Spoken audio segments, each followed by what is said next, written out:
My motivation for taking this job, as I've told so many of you, are the young people.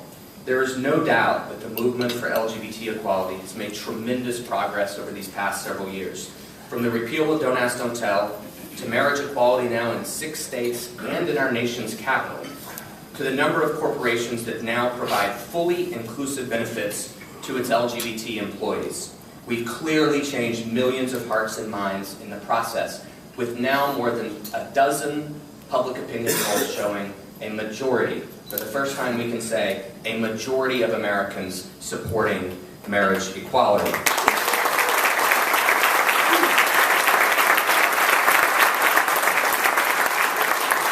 But with all that progress, we still have a long ways to go when it comes to protecting our youth. And I think about growing up in my hometown of Arkadelphia, Arkansas.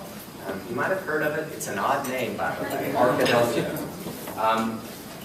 And while there, I watched tears roll down my mom's face last week, while for the first time publicly, I described my coming out story to her. I couldn't have asked for a more accepting mother when I came out, but we know it's not always that way, and we have a responsibility to change it for those young people who are rejected at home or at school or at church or on the streets of their own neighborhood. And on the first day that I began my job, we released a groundbreaking survey of more than 10,000 LGBT people across this country in every single state. The survey chronicled the life experiences of LGBT youth. What it found was that our LGBT teens are deeply disconnected from their communities. 84% of straight youth say that they fit into their communities. This number drops to 50% amongst our LGBT youth. When we ask young people their top concerns, it won't be a surprise. The straight youth reported things like test scores, their finances, and getting into college. What you might call the normal teenage angst.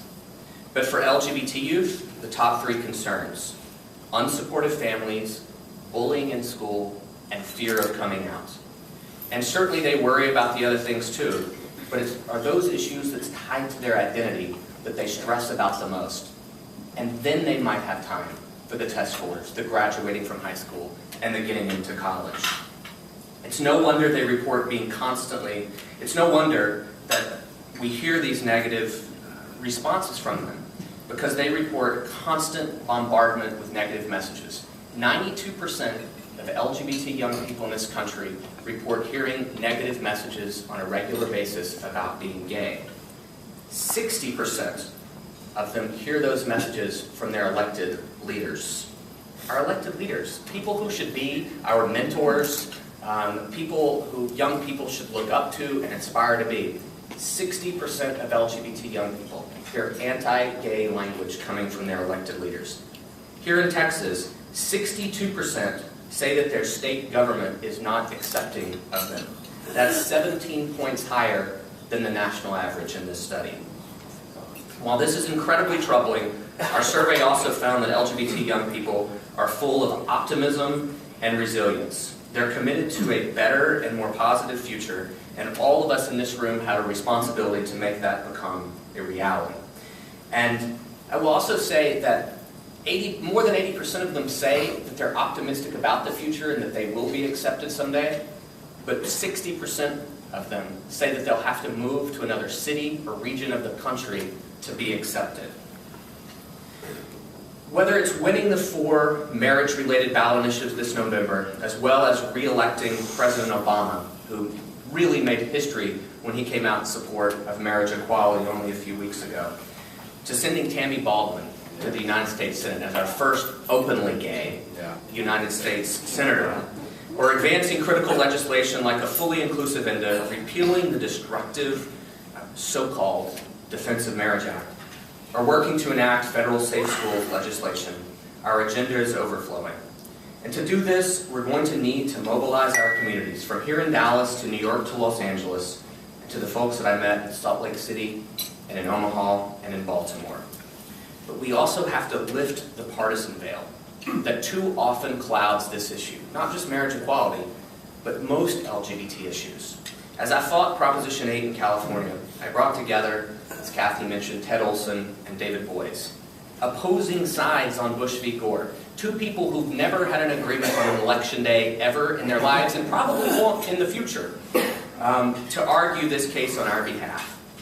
And the goal there was to show, number one, to have the best legal talent to argue our case, but also, as importantly, to lift the partisan veil for which we've always discussed this issue and shine the spotlight on the human face, on our plaintiffs, each of whom have been together for more than a decade now, and their children who suffer because their moms can't get married, or the parents, their parents, the grandparents of those children.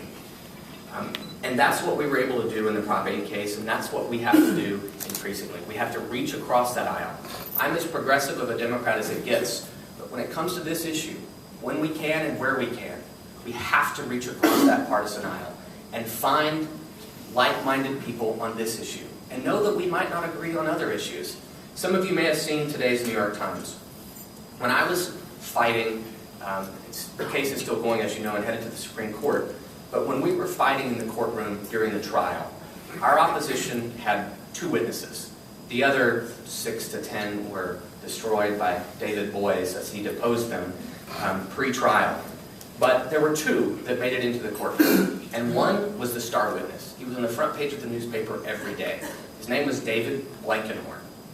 David Blankenhorn, as you will see in today's New York Times, just announced that he's reversed his opinion, and he now supports marriage equality.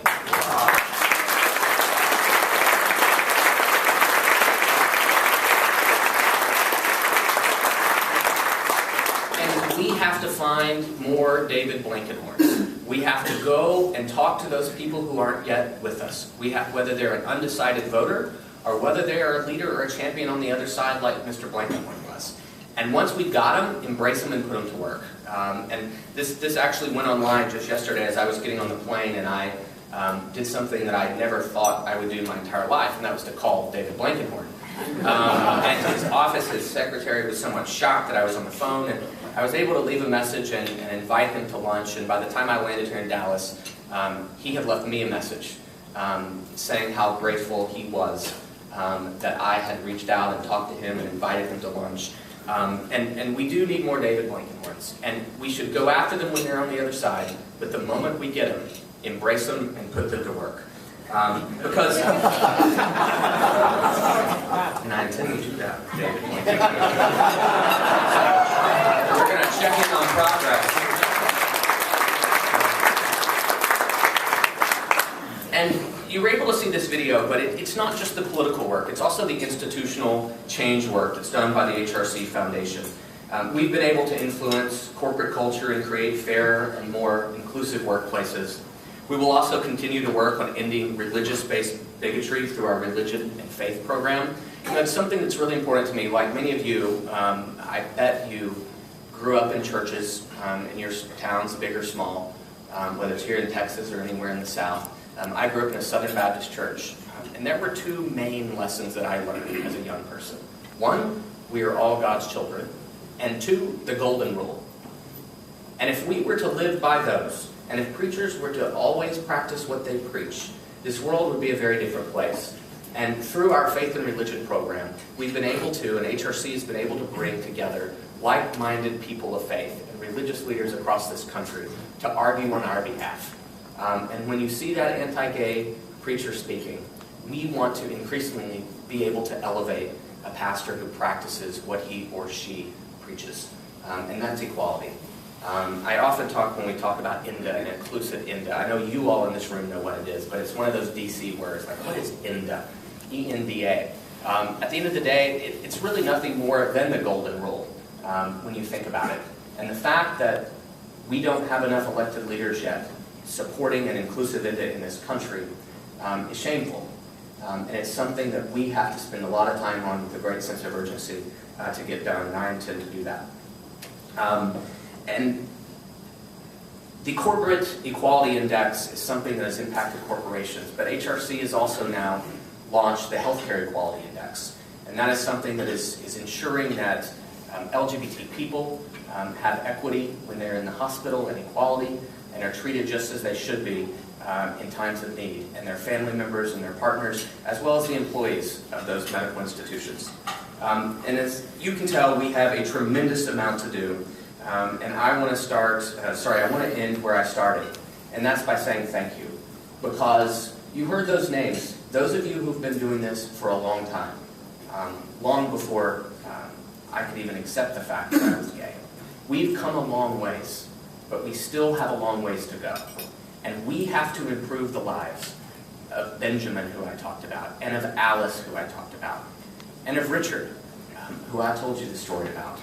So I really am so thrilled and honored to be here and to be able to see what I have heard about so long, the amazing community that is Dallas. I understand you're a bit competitive, and you are still number one in terms of what you do and your turnout and what you raise and what you donate. And I am so grateful that because of you and without your support, we wouldn't be doing the things that I just talked about, and we wouldn't be able to do the things that you saw on this screen. So here's to making life better for Benjamin, Alice, and Richard, and I am so thrilled and honored to have this job and to get to know every single one of you in this room. Thank you very much.